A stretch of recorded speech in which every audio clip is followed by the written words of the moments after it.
Olá, meu querido irmão, minha querida irmã, você que nos acompanha aqui pela TV Nazaré. Está no ar mais um programa Vida Consagrada. Nós acolhemos todos vocês para juntos conhecermos uma história vocacional de mais uma religiosa que está aqui conosco para partilhar um pouquinho da sua vida, um pouquinho do seu chamado vocacional, do agir de Deus na sua vida. E é com grande alegria que eu, seminarista Alberto Cardoso, acolho todos vocês que nos acompanham, você daqui de Belém, você que nos acompanha em uma de nossas várias retransmissoras espalhadas aí por toda a Amazônia Legal. Sejam todos muito bem-vindos e bem-vindas para juntos conhecermos aí mais uma história vocacional que ilumina a nossa própria vocação. E é com grande alegria que nós recebemos no nosso programa de hoje uma religiosa que faz parte da congregação das Irmãs Adoradoras do Sangue de Cristo. Ela tem 54 anos de idade e este ano de 2024 ela completa 25 anos de consagração, 25 anos que é consagrada, que faz parte dessa congregação das Irmãs Adoradoras do Sangue de Cristo. Nós recebemos no nosso programa de hoje a irmã Jandira Nascimento Barbosa. Irmã Jandira, seja bem-vinda ao nosso programa Vida Consagrada. Com grande alegria que nós recebemos a senhora aqui nos nossos estúdios da TV Nazaré e vamos juntos conhecer um pouquinho da sua trajetória vocacional, como foi que Deus foi lhe chamando para esta consagração, para esta vida consagrada. Seja muito bem-vinda. Obrigada, Alberto. É um prazer estar aqui, para partilhar um pouco sobre a minha vida consagrada. Então, eu sou irmã adoradora do Sangue de Cristo e eu iniciei muito tempo atrás, agora, como você já colocou aí, 25 anos de vida religiosa, então já vivenciei alguns momentos aí, momentos bons, momentos às vezes difíceis. E nós estamos aqui, quando eu tinha 15 anos, eu morava na Transamazônica e lá foi meu primeiro despertar, Na verdade, assim, eu não nasci na Transamazônica, eu nasci numa cidade chamada Cidade Gaúcha, no estado do Paraná. E daí, com 2 anos e meio, a minha família se mudou para a Transamazônica. Olha só, mas assim, veio do sul então, lá do Paraná, Isso. Como foi que conseguiu para chegar aqui na Transamazônica, atravessar o Brasil aí para chegar na Transamazônica? Como é que foi essa experiência? A família toda que veio, conta pra gente. Sim, nós viemos, os filhos, 4 filhos, juntamente com o meu pai e a minha mãe. Eles, na verdade, trabalhavam lá no estado do Paraná, não tinha casa própria, não tinha uma terra. O meu pai sonhava em ter um local onde ele pudesse plantar. E daí ele se aventurou nessa empreitada, Então ele veio para a Transamazônica e em 1972 por aí, 72 para 73. E eu era um bebê, Tinha 2 anos, 2 anos e meio. Então, lá na Transamazônica eu fiquei até os 15 anos, exatamente até os 15 anos. Então, lá na Transamazônica não tinha nada, não tinha igreja, na verdade eu não sabia nem o que era ser uma religiosa. Os padres começaram a aparecer por lá já no final de 79 por aí, que eu já tinha uns 9 anos. Então eles começaram a aparecer, os franciscanos, e daí que eu tive contato, assim, mais com a religião. Só que os meus pais sempre foram católicos, E o meu pai, ele tinha sempre essa preocupação de nos ensinar sobre a palavra de Deus. Então todos os dias à noite, o meu pai, ele nos convidava, pegava a Sagrada Escritura e a gente lia, Ele fazia questão que cada filho lesse um versículo e aí depois partilhava. E depois a gente fazia as orações da igreja e íamos dormir. Então isso era sagrado em casa. Depois começamos a ter as missas lá nesse local, na Transamazônica, que fica entre Rurópolis e Placas, fica nesse perímetro aí. Então começamos a ter as missas uma vez por ano. Depois começou a fazer, os padres começaram a ir uma vez por mês. E daí foi ficando mais, assim, mais participativa, essa vivência na igreja. Tinha alguma capela ali? Sim, depois de algum tempo foi criada uma capela. Inclusive o meu pai, ele colaborou, né, para que acontecesse essa criação da capela lá. Era uma capela bem simples, só coberto, né, por cima, não tinha parede, mas bem, assim começou. Bem nas margens da Transamazônica Isso, mesmo, né? bem nas margens da Transamazônica. Olha só, que coisa, né? Isso, e começou assim. E lá eu sempre, depois conseguiram um crucifixo, isso me veio à mente, né, que tinha um crucifixo lá naquela paredezinha, lá próximo do altar, e daí eu olhava muito para aquele crucifixo, me dizia algo, mas eu não sabia exatamente o que. Hoje, eu penso assim, realmente era o próprio Cristo falando comigo, só que eu não sabia identificar. E daí com 15 anos, sim, com 15 anos aconteceu que uma religiosa apareceu por lá para visitar a família, que morava também lá próximo.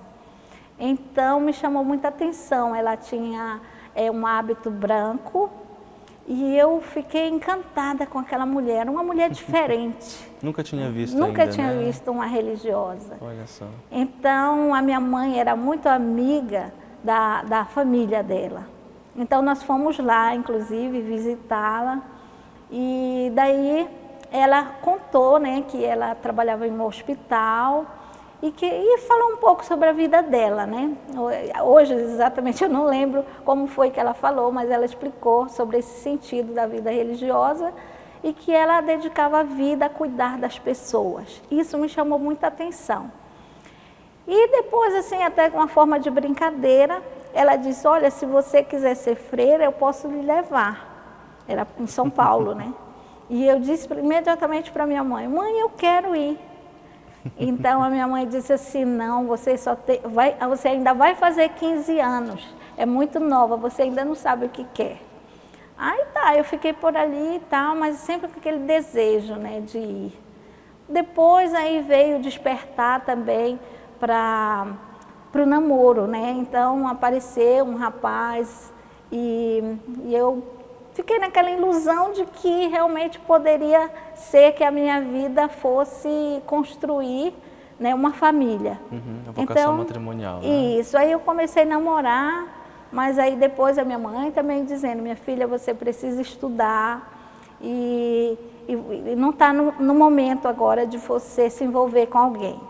Eu sempre fui muito obediente à minha mãe e eu sempre levava muito a sério, assim, os ensinamentos, né? O meu pai deixava mais, assim, que a minha mãe me falasse as coisas. Então, depois disso, eles logo prepararam para que eu fosse para Altamira. Eu estava sem estudar já tinha concluído o quarto ano e precisava avançar no estudo. Então, a minha irmã já morava em Altamira, já estudava lá. E daí eu disse assim, bom, se é para ir para Altamira, então eu vou acabar agora este namoro. Imediatamente eu conversei com o rapaz e finalizou o namoro por ali. Fui para Altamira. Lá em Altamira, muitas coisas me chamaram a atenção, era diferente, né? Sair da roça e ir para a cidade. Então, eu via aquelas pessoas que andavam na rua e que eram despojadas de tudo. Então, eu pensei assim, poxa, eu acho que é isso que eu quero viver assim no mundo, sem nada.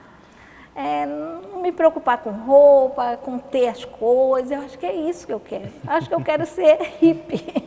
Olha só. É interessante porque, assim, hoje eu olho assim para as pessoas que vivem assim, né? Eu fico pensando, um dia eu quis ser assim.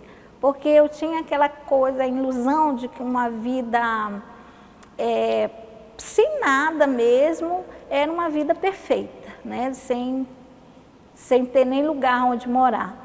Mas isso também é porque eu acho que muitas palavras da Escritura me vinham também no coração, né? De que Jesus também me alertava para algumas coisas.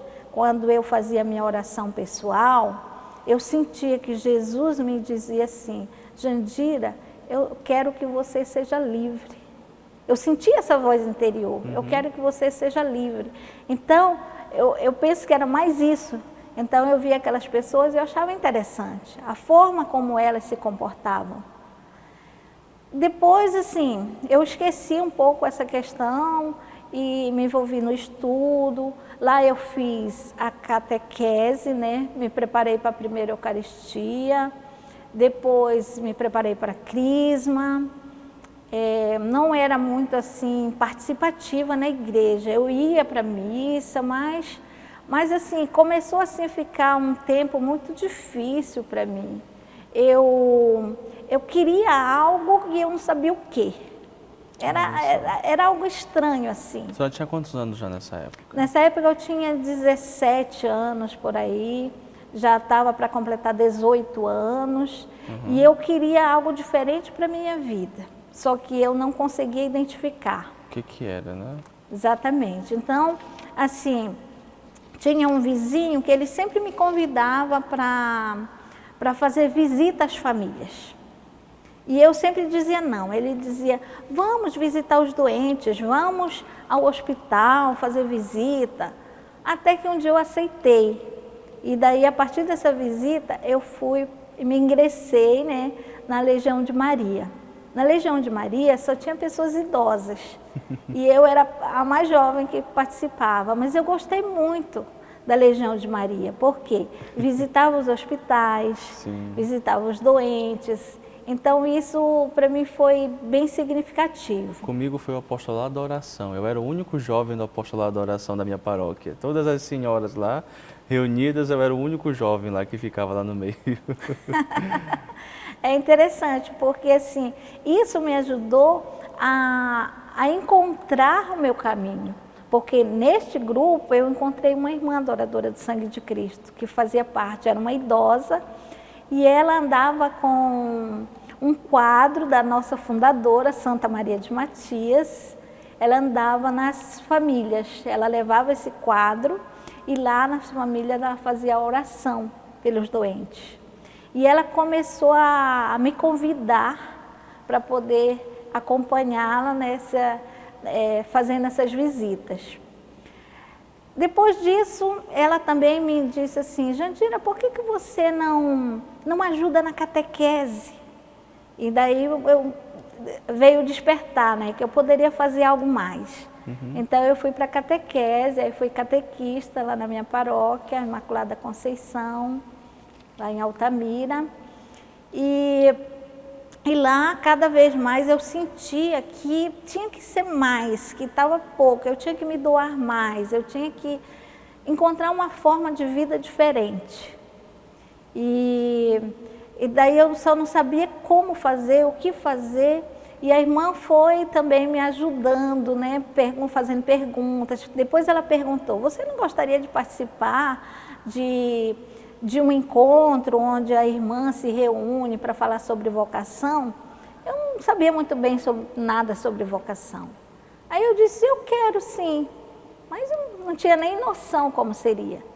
E aí foi neste grupo que realmente eu despertei, né, que era essa vida que eu gostaria. Essa inquietação que a senhora tinha, né, no coração, uma dúvida, né, de saber o que era, como é que era a vida, como é que seria a vida, foi respondido, então, nesse despertar vocacional, foi assim? Exatamente.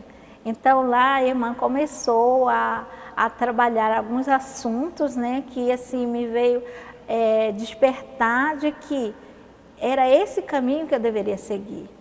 Então, eu fiquei mais ou menos um ano neste grupo, era um grupo específico da própria congregação. E daí ela disse, se você quiser, você já pode ir para o aspirantado. No final do ano, você vai para Santarém, para o aspirantado. Entendi. E daí eu não contei 2 vezes. Cheguei em casa e falei, mãe, eu vou ser freira. A minha mãe, como é que você vai ser freira? Como assim? Aí eu disse, eu vou. Eu gostaria de ser franciscana. E aí a minha catequista era franciscana. E daí eu cheguei primeiro para ela e disse para ela que eu gostaria de ser franciscana. Aí ela disse, bom, precisa amadurecer mais. Só que aí foi interessante, né, a importância de dar esses passos. Porque nesse meu despertar e daí nesse amadurecimento, eu fui percebendo que não era franciscana, não era outra congregação, era adoradora do sangue de Cristo. Eu fui percebendo. Então, eu fui para Santarém, lá eu fiz o aspirantado. Então, cada vez mais eu tinha certeza de que era isso mesmo e que eu estava no lugar certo. Então, assim, tudo ia dando certo. A minha mãe, ela não dizia que não era para eu ir, mas ao mesmo tempo eu sei que ela sofreu muito. O meu pai não, o meu pai ele já dizia assim, minha filha, você vai fazer aquilo que você vai se sentir feliz, aquilo que Deus preparou para você.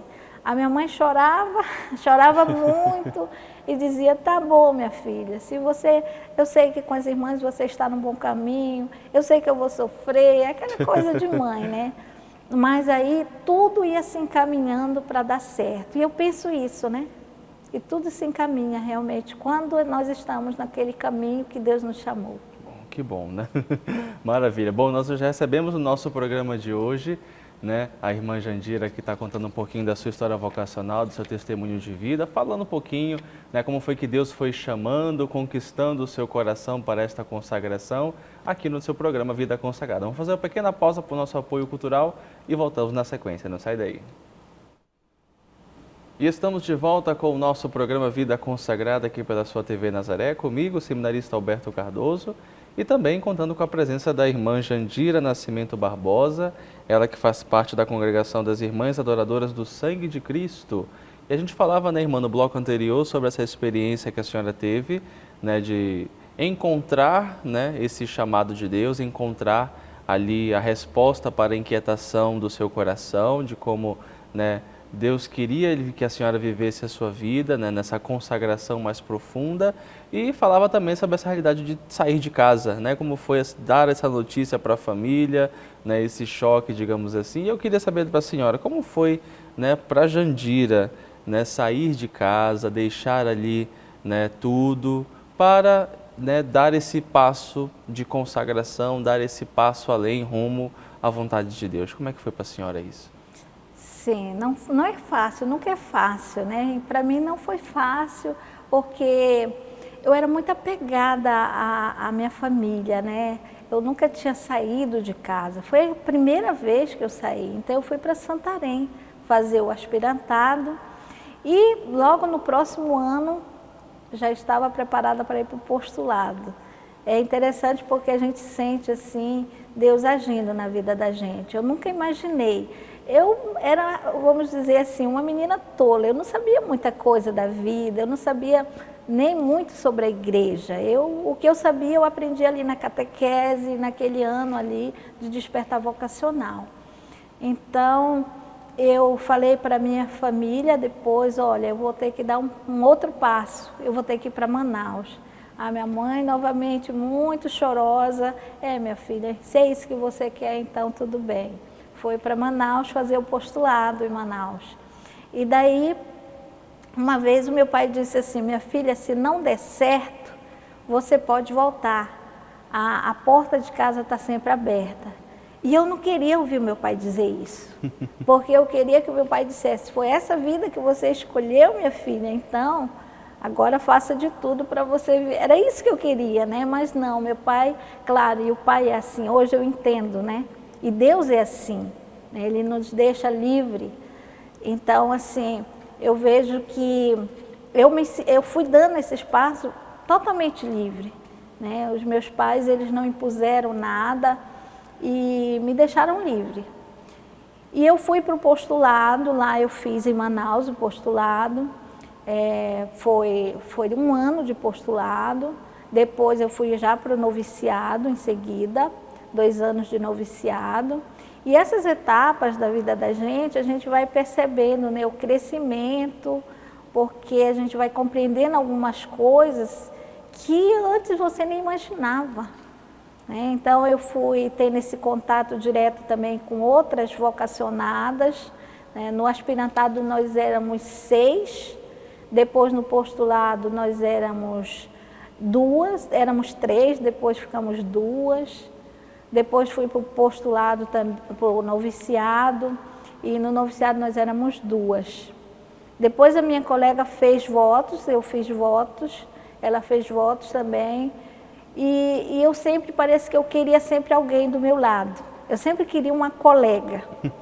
Então, no juniorato, eu já não tinha mais essa colega, porque as minhas colegas todas saíram. E eu fiquei, né? Olha só. Então, assim, me senti um pouco assim, sozinha, mas ao mesmo tempo não sentia totalmente, né? Eu sentia, não, Deus tem algo para mim, eu tinha essa certeza.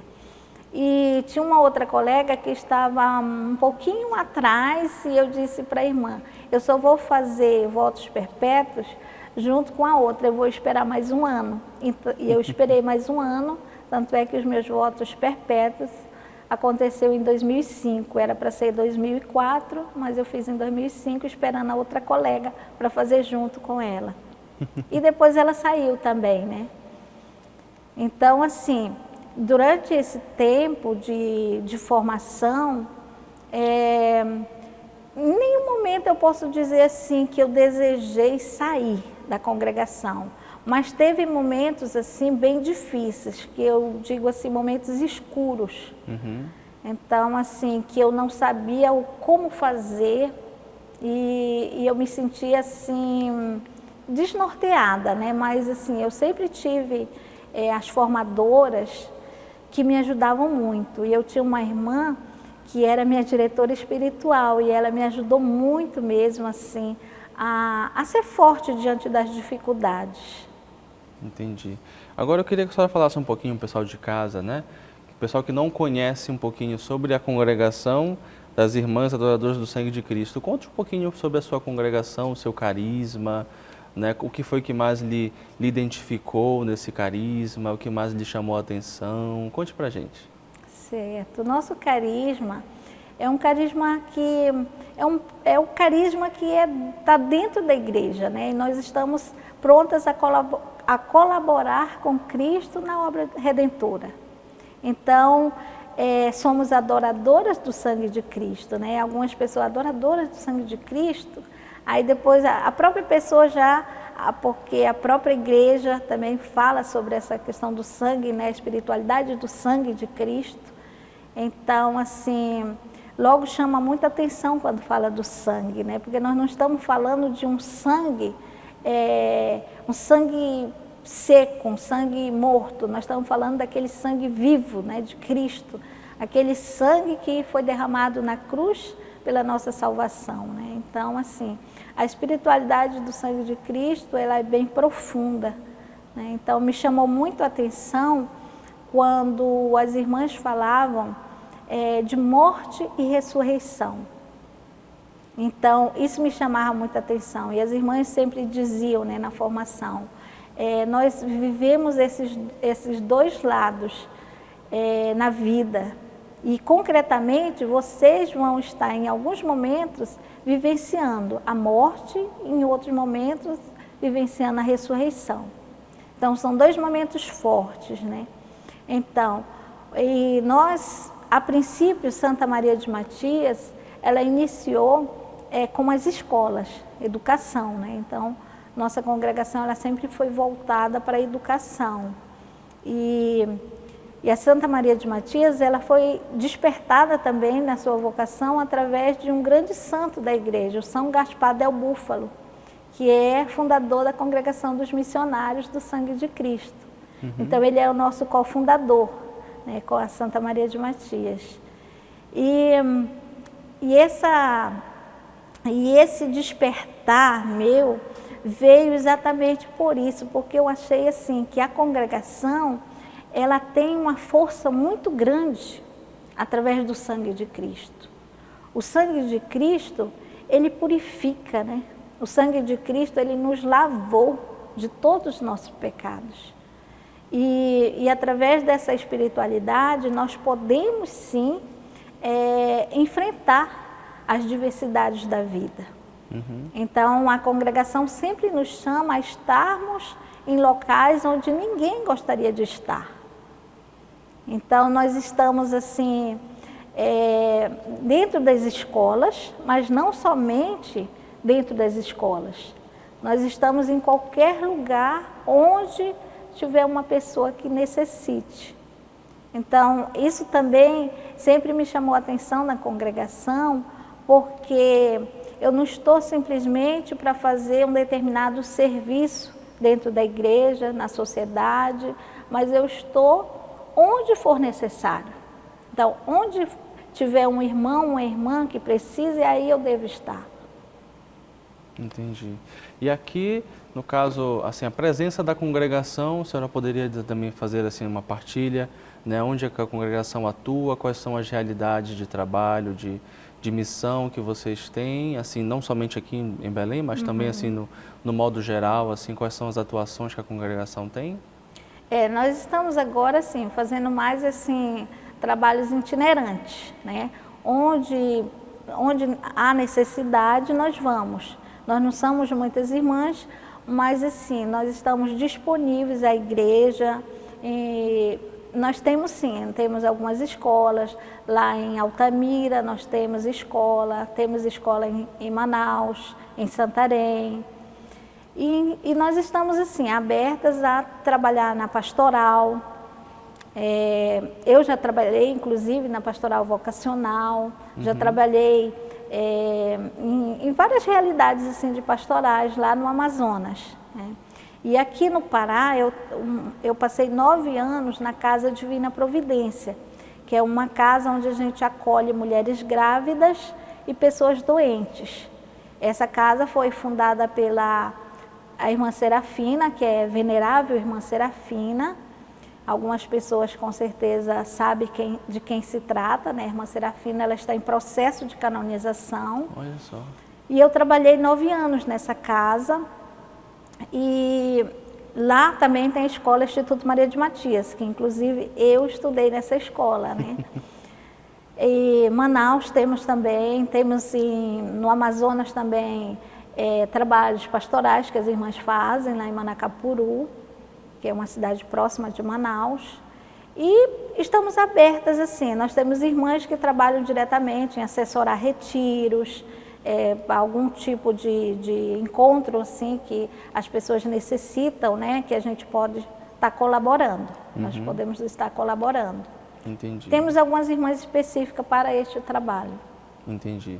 E aí, durante esse processo de formação que a senhora, né, partilhou, né, até a profissão religiosa e tudo mais, como foi que a sua família foi acompanhando, digamos assim, né, esta filha que saiu de casa para ser freira, né, ser religiosa? Como foi também, tiveram alguma participação ali nos seus votos? Conta pra gente.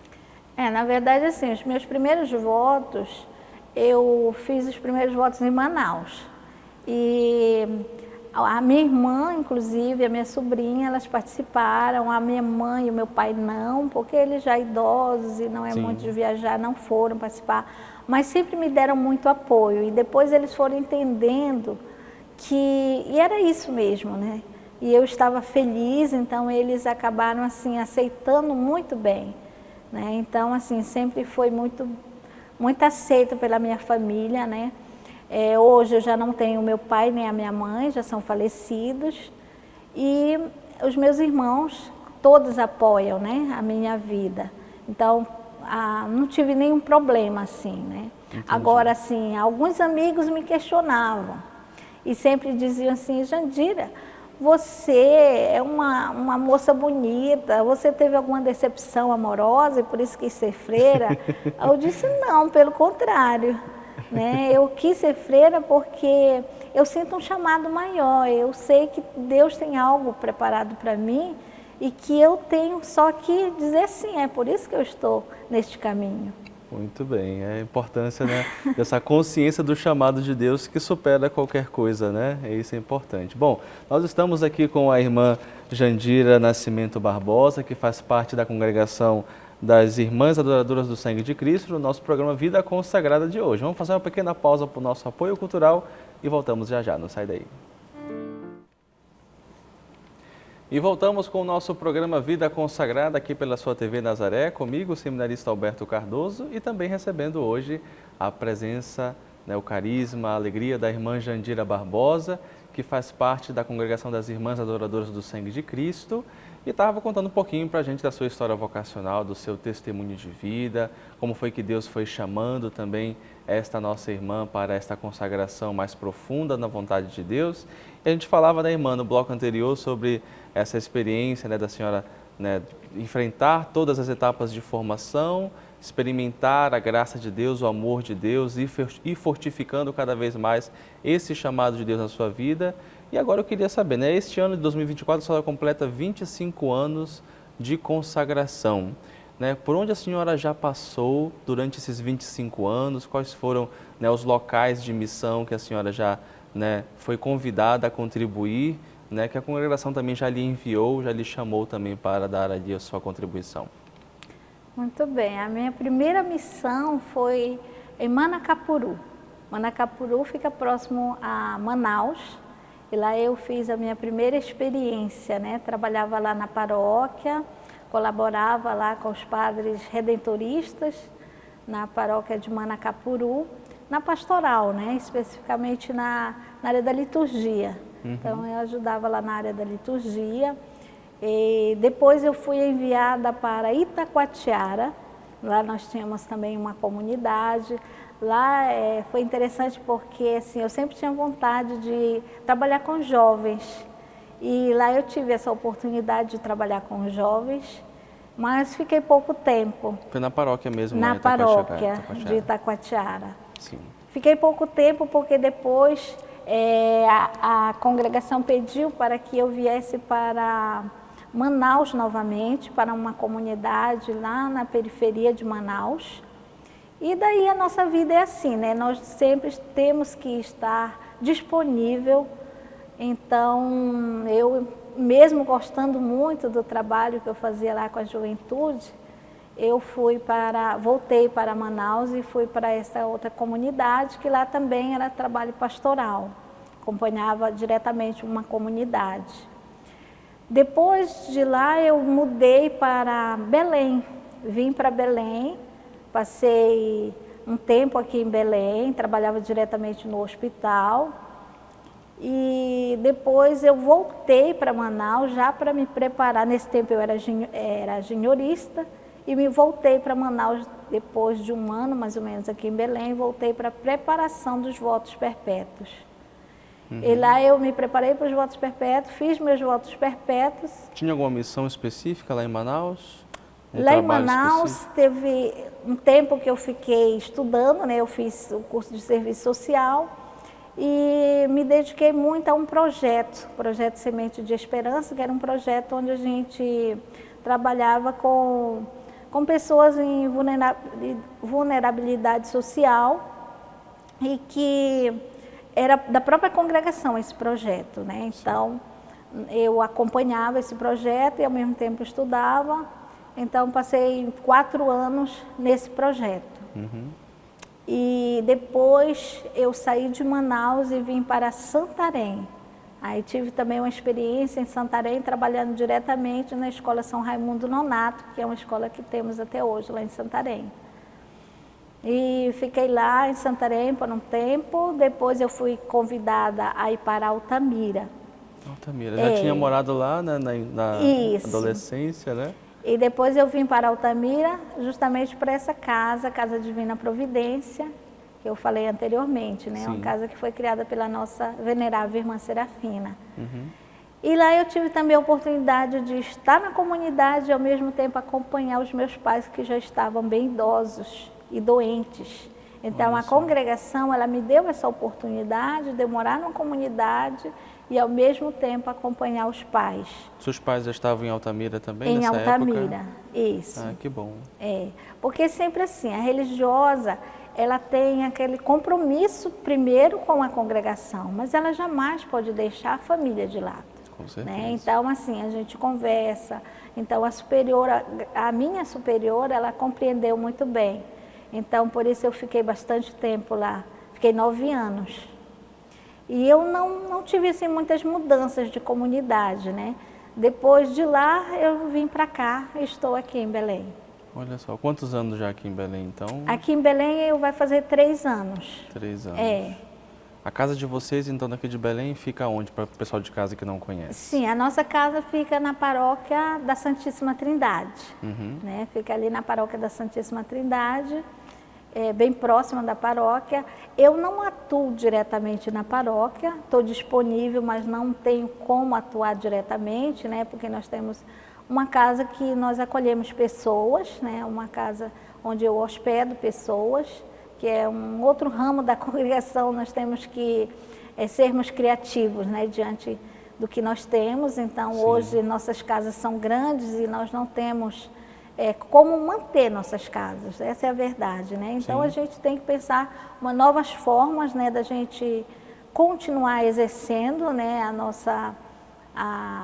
exercendo, na verdade, o nosso papel como Sim. religiosas de acolhimento, né, de acompanhar as pessoas, jamais se afastar das pessoas, mas de uma outra forma. E aí nós temos essa novidade aqui em Belém, né? nessa casa de acolhimento. Entendi. Irmã, eu queria que a senhora falasse também um pouquinho sobre a importância, né, de fato, a senhora falava no começo, né, que a senhora era muito apegada ali à sua família e tudo mais, como foi difícil esse processo de ter saído de casa, né, deixado tudo, né, toda aquela realidade mesmo familiar para esta consagração. Eu queria que a senhora falasse um pouquinho, né, para o pessoal de casa que está acompanhando, a gente entender também a importância que você tem, né, de fato dar esse passo de confiança na vontade de Deus. Né? Um passo de confiança justamente aquele, né, que você decide se abandonar na vontade de Deus e deixar que Ele conduza tudo da melhor forma. É exatamente isso. Eu digo sempre assim, que se for ver assim na minha vida, talvez 90% eu teria a chance de não entrar na congregação, de hoje não ser uma religiosa. Mas no momento que eu deixei, né, ser conduzida, e hoje eu estou aqui. Porque a minha família era uma família do interior, nós não tínhamos assim muitos conhecimentos, né? Então, assim, foi aos poucos eu fui sendo conduzida para a igreja. No princípio só ia à missa, não tinha envolvimento na pastoral. Mas eu fui me deixando conduzir, deixando que acontecesse. E outra coisa importante, eu não perdi a oportunidade. Quando a irmã me convidou, eu imediatamente disse sim. Eu não sabia o que ia acontecer, eu não sabia exatamente como seria. Eu só disse, sim, irmã, eu quero, eu vou. Então, hoje me chama muita atenção isso. E naquele tempo lá, eu não disse assim, irmã, eu vou pensar. Não, eu não falei isso. Eu disse, sim, irmã, eu quero. E imediatamente fui buscar, fui avisar para minha mãe que eu já ia, não sabia nem como. Exatamente, é um abandono total, né? À vontade de Deus, deixar que Ele conduza. Sim, sim, com certeza.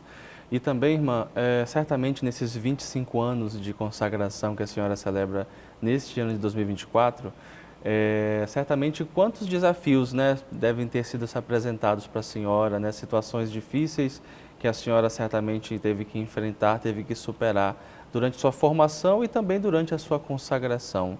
Eu queria que a senhora falasse um pouquinho também sobre a importância, né, de acolher também aquilo que é, né, sacrificante para nós, mas também transformar isso em oportunidades de crescimento.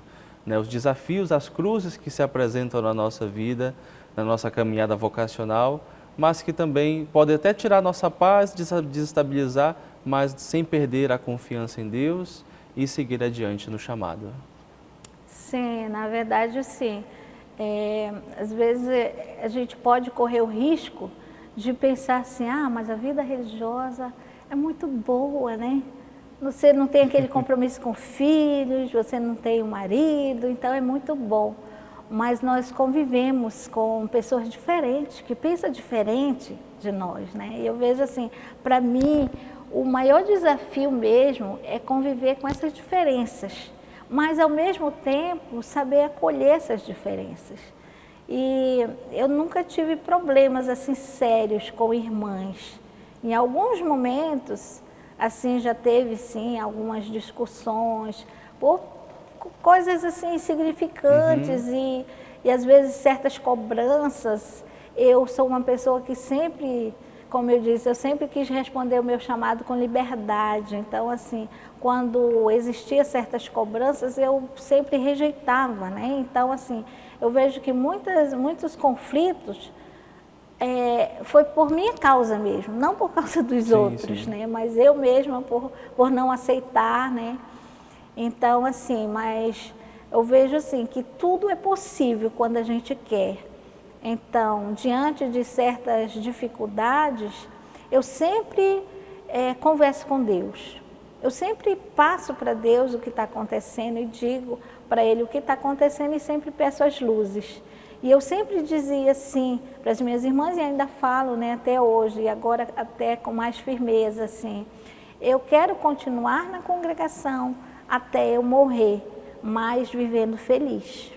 A minha meta é ser feliz dentro da congregação, viver feliz. Isso não quer dizer que é longe do sofrimento, né, que não é passando por momentos difíceis, momentos tristes, não.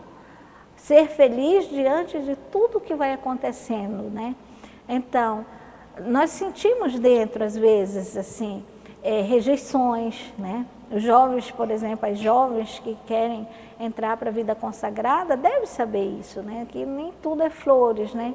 Existem rejeições, às vezes não somos bem aceitas, às vezes há essa divergência de ideias, né? Então, são fatos que vão acontecendo e que nós mesmos é que temos que buscar também o nosso crescimento, né? Eu vejo que é um compromisso da religiosa, do religioso, buscar isso, né?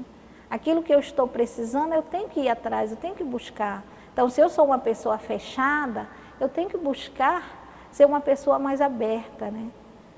Então, se eu sou uma pessoa que não sei muito conviver com as outras pessoas, eu tenho que buscar isso. Sim. Como é que eu posso conviver com o outro? E o religioso precisa, né? Não tem como a gente viver isolado, nós vivemos em comunidade.